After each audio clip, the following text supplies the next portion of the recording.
Ladies and gentlemen, your next comedian this evening, here she is, Chef AJ.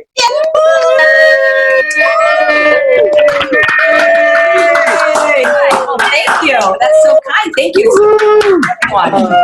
Yeah. Whoa. Wait, you're getting into my time, people. Thank you. Listen, I know that everybody's freaking out because of this pandemic. You know, they are so worried that any little thing they do could lead to their untimely and painful demise. Well, welcome to my world, because this is exactly how I have felt my entire life. In fact, the minute I was born, I put on a mask and gloves and wiped off my mother's belly with alcohol. I actually do suffer from a very extreme form of anxiety. It's called panic disorder with agoraphobia, also with multiple phobias such as doctors, hospitals, and medical procedures. If you don't believe me, when I go to Costco for my annual eye exam, I bring a do not resuscitate order. When I find a doctor who can deal with my severe anxiety, I stay with them forever. So I was devastated when the dentist I had gone to for over 40 years kicked me out of his practice. Dr. Lasky, is it because I always freak out in the dental chair? No, it's because I'm a children's dentist and you don't fit in the chair.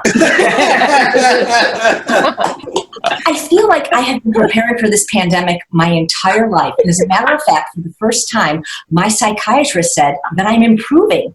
In fact, he downgraded my condition from paralyzing anxiety to merely incapacitating. Because my job requires me to speak in front of large groups of people, I'm always mistaken as an extrovert when in fact I am an introvert. Wow. And what is so great about this sheltering in place, I actually celebrate it because for the first time in my life, my staying at home is no longer classified as mental illness. It's the law. The pandemic is the best, worst thing that has ever happened to me.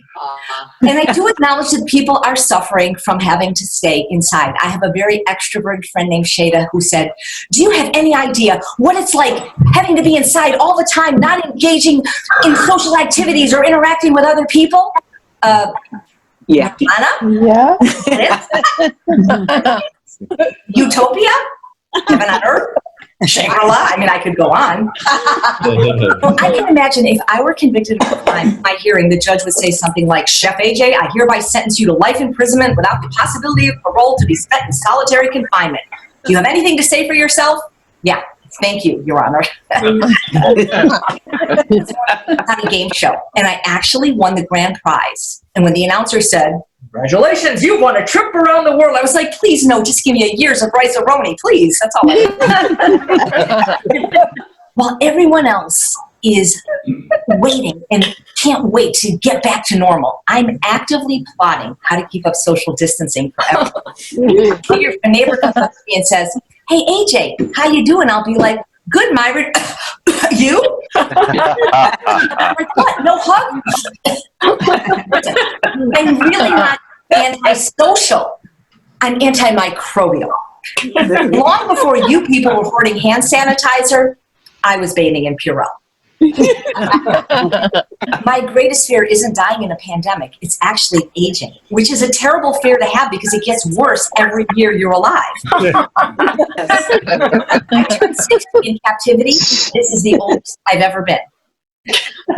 People say things like, welcome to the golden years. Golden years? The only thing that's gold are a couple of my teeth. It should be called the titanium years because that's what everybody's hips are made from. Right. It drives me crazy when they say things like, you look good for 60, or you're still a spring chicken. Those are the ones that got killed first. How is that supposed to feel better? Or 60, it's just a number. Yeah, that equals death minus 20. I was really hoping that at this point in my life, I would have more time to spend with the grandkids. But apparently you have to have children first. And to make things worse, I recently moved into a 55 and older community. Older being the operative word. So every day I'm reminded of my imminent demise. Now, to give you an idea how old the people are here, they recently removed all of the golf cart charging stations. and installed defibrillator stations. We also celebrated my 25th silver wedding anniversary in quarantine. Hey! My husband will be up in a few minutes in the show. And another one of my great fears is that he might die before me. I would miss him so much, and I don't know how to go on without him because he is the only one who knows the Wi-Fi password. Letters and numbers, GC6, 24, 24XQ. I mean, Charles, how could you do this to me? I really don't anticipate it'll be all that hard finding another husband in this community. I mean, come on, after all, older men, they're already so used to disappointments. Honoring my wedding vows are going to be easier the second time around because till death do us part could be next Tuesday. Great audience. Thanks so much. It's past my bedtime. Happy birthday, Justin. Thanks for being here. Happy birthday.